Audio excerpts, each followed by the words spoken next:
మీ business ఏదైనా మీ ఊర్లో promotion చేయాలంటే అది సుమన్ టీవీతోనే సాధ్యం. ఇప్పుడే సంప్రదించండి. Right, welcome to Suman TV. నేను మీ చందు యాదవ్.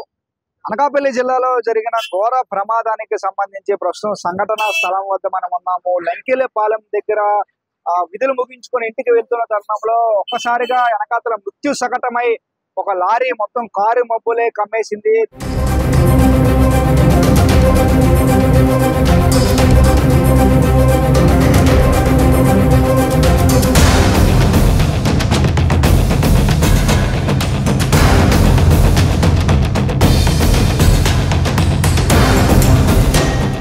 పూర్తిగా దాని ఘాటికి సుమారు 4 మృత్యువాత పడ్డారు.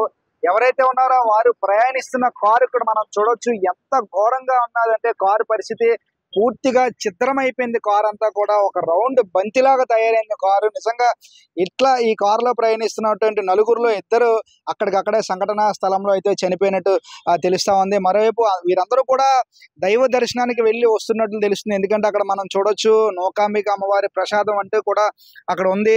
పూర్తి స్థాయిలో నిజంగా దైవ దర్శనానికి వెళ్ళి వస్తున్న తరుణంలో ఇటువంటి ఘటన జరగడం నిజంగా అత్యంత బాధాకరంగా చెప్పుకోవచ్చు. పూర్తి స్థాయిలో ఇక్కడ మనం చూడొచ్చు ఆ కారుకి అంటే అది ఒక కారులా కూడా లేదు, పూర్తిగా మొత్తం ఏ పార్ట్కి ఆ పార్ట్ విడిపోయింది. అంతలాగా లారీ ఎక్కేయడంతో ఇందులో ఉన్నవారు నిజంగా చనిపోవడం జరిగింది. మరో కారు చూడొచ్చు, ఇక్కడ ఇంకో కారు ఉంది.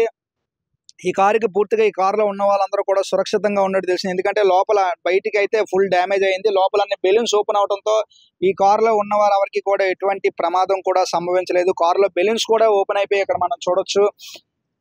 ఇక్కడ ఈ 2 ఫ్రంట్ బెలూన్స్ 2 కూడా ఓపెన్ అయిపోయాయి. సో మరోవైపు ఆ రెడ్ కారు ఏదైతే ఉందో స్విఫ్ట్ కారు, ఆ స్విఫ్ట్ కారు పూర్తిగా ఒకటి స్విఫ్ట్ కారు, ఒకటి బాలినో కారు. సో స్విఫ్ట్ మొత్తం కూడా కారు మొత్తం ఇంజిన్ నుంచి కూడా నుజ్జు అయిపోయింది కారు. అంతలాగా ఆ లారీ అనేది గుద్దడం జరిగింది. ఒక్కసారిగా ఆ లారీ గుద్దడంతో ఈ కారులో ఉన్న వాళ్ళు సంఘటన స్థలంలోనే ప్రాణాలు వదిలిన పరిస్థితి. ఇంతలాగా జరిగినటువంటి ఘోర ప్రమాదం నిజంగా ఎప్పుడు కూడా జరగలేనట్టు తెలుస్తా ఉంది. ఈ జంక్షన్ లో వీళ్ళందరూ కూడా స్థానికులందరూ కూడా ఒకటే చెప్తా ఉన్నారు, ఇంతలా ఎప్పుడు కూడా జరగలేదు. ఒక్కసారిగా లారీ సిగ్నల్ పడతా ఉంటుంది. ఎందుకంటే ఇది పారిశ్రామిక ప్రాంతంలో పెద్ద పెద్ద వెహికల్స్ అన్ని కూడా ఈ దారి గుండా వెళ్తా ఉంటాయి, వస్తూ ఉంటాయి.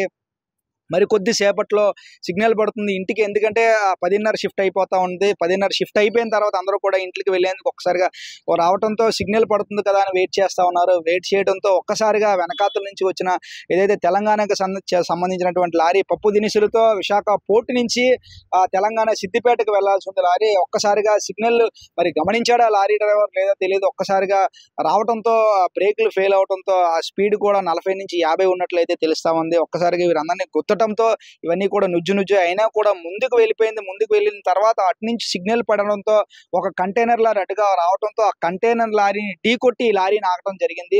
లేదంటే మరింత ఆ ప్రమాదం జరిగి మరింత మంది మృత్యువాత పడే అవకాశం ఉంది.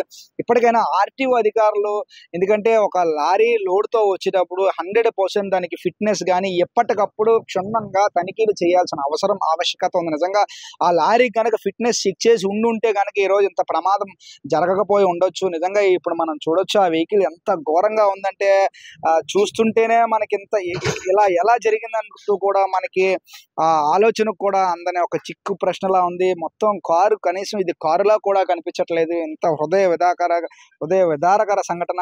మొత్తం కారులో టైర్లు కూడా ఫ్రంట్ 2 టైర్లు మాత్రమే కనిపిస్తున్నాయి, వెనకాతల టైర్లు కూడా లేవు. పూర్తిగా వెనక భాగం అంతా కూడా నుజ్జు అయిపోయింది. నిన్న వర్షం పడడం, సో ఇటువంటి సంఘటన వల్ల నిన్న అంత పెద్ద ప్రమాదం జరిగిందని అంటూ కూడా చెప్పవచ్చు. సో ఎప్పటికైనా అధికారులు పూర్తి స్థాయిలో ఇటువంటి సంఘటన జరగకుండా ఎప్పటికప్పుడు నిరంతరంగా చర్యలు చేపడతా ఉండాలి. ఇటువంటి భారీ వాహనాలు, ఎందుకంటే ఈ సిగ్నల్ పాయింట్ లో అత్యంత భారీ వాహనాలు మనం చూడొచ్చు. చుట్టుపక్కల అన్ని కూడా అత్యంత భారీ వాహనాలు వస్తూ ఉంటాయి. ఎందుకంటే పారిశ్రామిక ప్రాంతం, ఇక్కడంతా కూడా పరిశ్రమలు చాలా ఎక్కువగా ఉంటాయి. పరిశ్రమలో పనిచేసిన వ్యక్తులతో పాటు వాహనాలు కూడా అధికంగా భారీ వాహనాలు తిరుగుతూ ఉంటాయి. ఇటువంటి సిగ్నల్ పాయింట్ దగ్గర ఉన్నప్పుడు సో స్పీడ్ ను కంట్రోల్ చేసేందుకు బ్రేకర్స్ ఇటువంటివన్నీ కూడా అధికారులు ఏర్పాటు చేయాలి. ఎందుకంటే అటువంటి బ్రేకర్స్ ఏర్పాటు చేస్తే ఆ వాహనదారులకు అవగాహన ఉంటుంది, స్పీడ్ కంట్రోలింగ్ ఉంటుంది. అలా కంట్రోలింగ్ ఉన్నప్పుడు, స్పీడ్ తక్కువ ఉన్నప్పుడు బ్రేక్ వేస్తే ఇమీడియట్ గా పట్టడం, ఆ బండి ఆగటం కూడా జరుగుతూ ఉంటుంది. అట్లా కాకుండా స్పీడ్ ను నియంత్రించేందుకు వేగ నిరోధకాలు కనుక లేకపోయినట్లయితే ఇలా బ్రేకులు ఫెయిల్ అయ్యి పలు ప్రమాదాలకి తావిచ్చే అవకాశం కూడా ఉంటుంది. సో ఇటువంటి విషయాలపై ప్రజాప్రతినిధులు కావచ్చు, అధికారులు కావచ్చు పూర్తి స్థాయిలో దృష్టి కేంద్రీకరించి మరలా ఇటువంటి తప్పులు పునరావృతం కాకుండా చూస్తారని అందరితో పాటు మనం కూడా కోరుకుందాం. చూస్తూనే ఉండండి Suman TV. Video journalist Ram Prasad తో చందు, సుమన్ టీవీ, విశాఖపట్నం.